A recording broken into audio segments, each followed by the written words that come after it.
different monsters and items and stuff versus daytime. And the booth is going through the day cycles too right now. Oh, okay.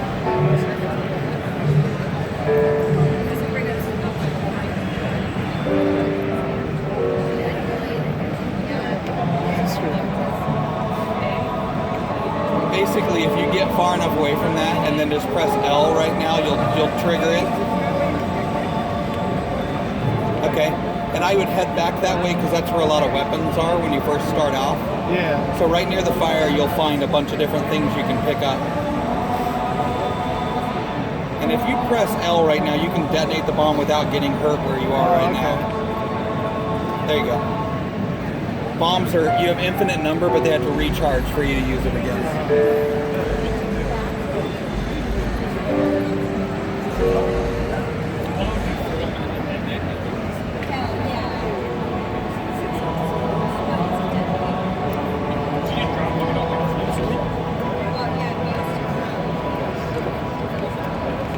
So you can aim the arrow either with the right thumbstick or with the gyro, either one, whatever is most comfortable for you. Yeah. Anything that's living, you can shoot an arrow at it. So you can hunt. You can hunt anything. You can hunt squirrels or butterflies or wild boars. Yeah. Can you roll in this game or no? Not as of yet. Oh, okay.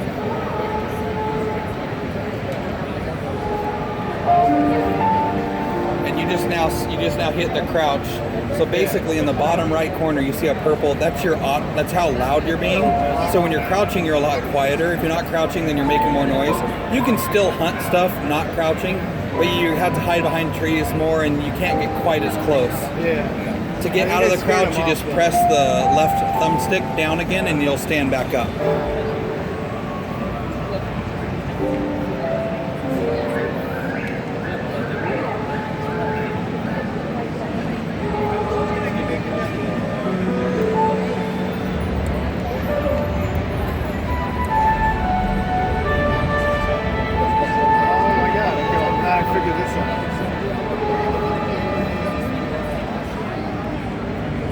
And as you guys are seeing, we've got a real expansive world. You can manipulate the environment.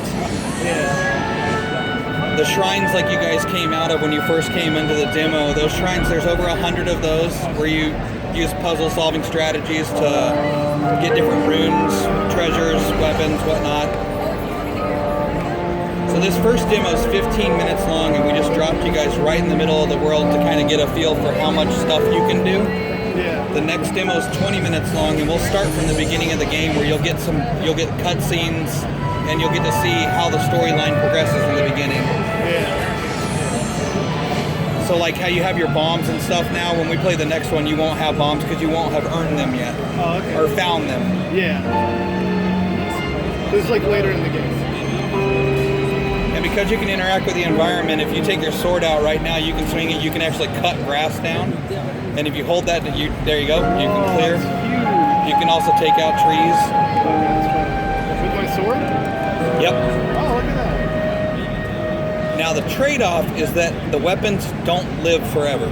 Okay, so the more you're like beating on stuff, then but the good thing is you can find weapons everywhere. Yeah. And if you go kill an enemy, you can take his weapons. Yeah. Or if you're quiet, you can take his weapons before he has a chance to pick them up and fight you.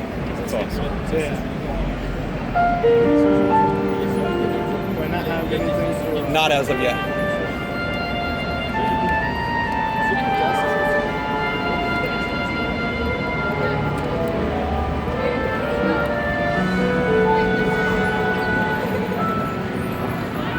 If you turn to the right, you'll... Let's see. To the right? Or to the left, I'm sorry. Down here on the bottom map, you'll see a skull there. And if you head towards it, you'll be able to go fight a group of enemies. Oh, really? Should I check out the chest? Yeah, you can go check out anything. Oh, these pillars are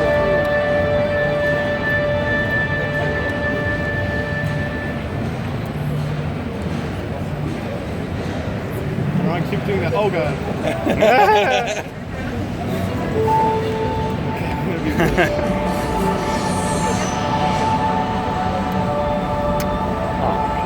These chests, basically at this point in the game, you don't have the powers you need to get to them. Like actually, I would. And now you know to stay away from the super duper mud of doom. Yeah. I did not expect that at all. Yeah.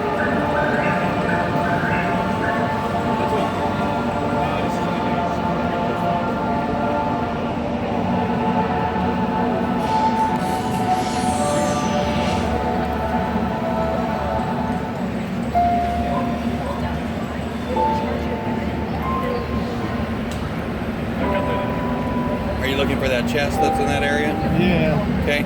I'll go back towards the water. I'll help you here. So in this shrine right now, which the shrine's been completed because it's blue. When they're not completed, they're yellowish orange. So in this shrine, this is the magnesis, where you get magnesis. So on your direction pad, if you hold up on the D-pad, and then you use your right stick to go over to the mag. There you go. And now, basically, you can hit A. There you go. And look all over your landscape, but especially in the water, while pressing the left button. While pressing the left button, like the upper left shoulder button. There you go. And scan the area. Anything you see that's colored differently, if you move towards it, there you go. And you can, there you go. And you can control that similar to with the arrows with the D-pad or with the thumbstick, or you can use the gyro on the gamepad.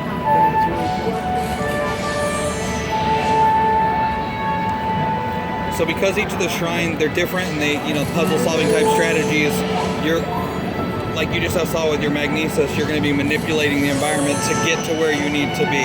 yeah.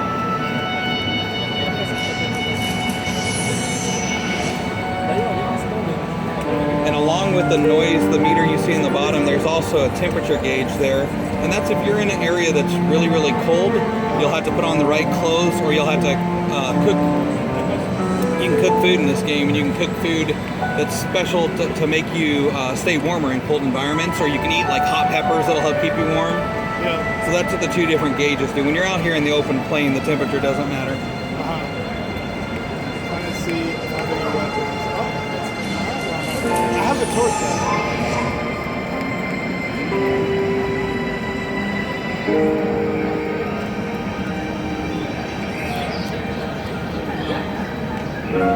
Actually, could I interact with this?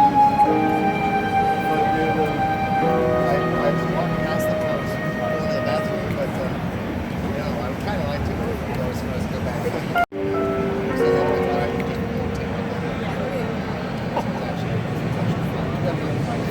And that's your stamina meter there, and as you see, once you let off, Yeah, it's like when you're stamina running, sword. all it does is slow you down. But if you're climbing really, really high and you run out, depending on how high you are, you Will it could drop die. you? Oh, it will Yeah, drop you? you'll fall. So it's no different than Skyward Sword. Right. Yeah, that's And then, exactly what it is. and then also, if you're swimming and you're out in the middle of water and you run out of stamina, then you'll die as well. Yeah. So you just keep an eye on that gauge. Wait, does it kill you or do you respawn? You'll respawn.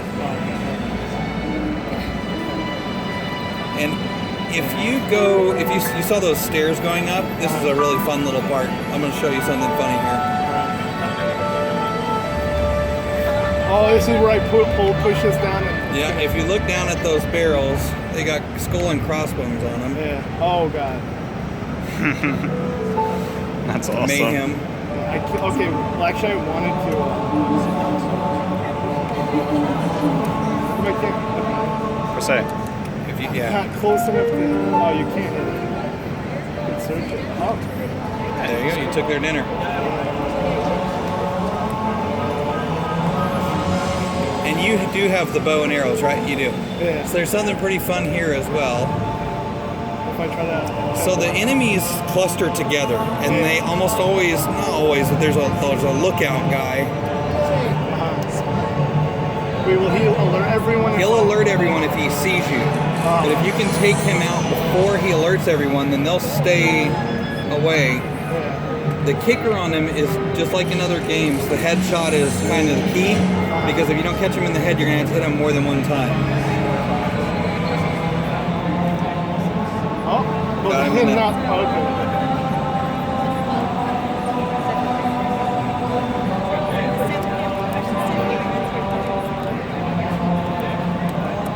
Oh, look at that. Actually, And you took that guy's weapon, so now he doesn't have anything to fight you with.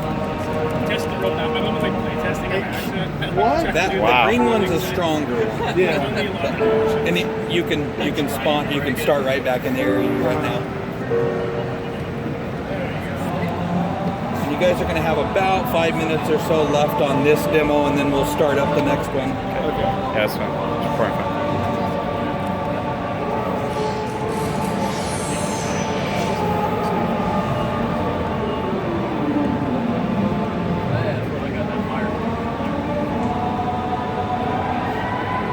So if you have, when you respawn, if you've got bow and arrows, I'll show you a little trick here.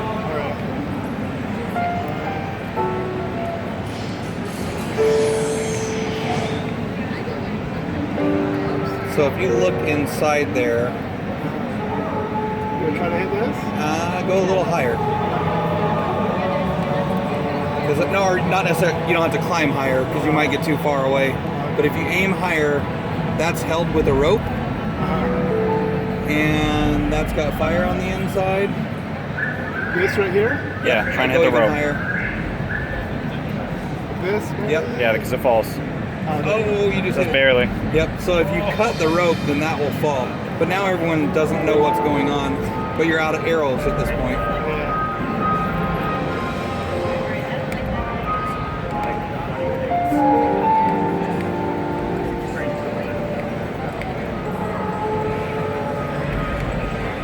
And if they see you, they'll follow you for a bit, but they won't follow you indefinitely. Yeah. They get bored and they turn around.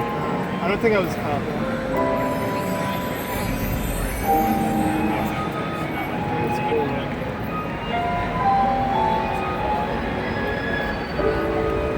And then a cool thing on the map, if you hit the minus the select button,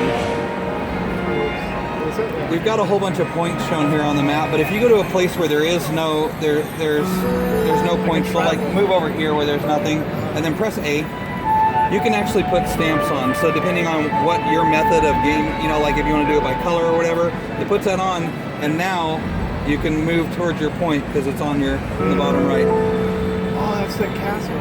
And along with that, if you tap down on the right thumbstick, if you click down on it when you're out of the map, okay, this is a great place to do it up here. Basically, you can have a telescopic view. You can see far away. And if you see things that are interested in, you can place stamps on them as well. So you've got waypoints to those. And because this game, because what you're in right now is unlocked some stuff, you have the ability to travel, which you just now did. Whereas when we start fresh, you can't travel to somewhere until you visited and unlocked it. Yeah. Okay, I'll start up the second demo for you. Oh man, that sucks. Wow. Jeez, bummer. That was cool. Yeah, it's awesome. The gameplay is like way more like stiff, which is nice.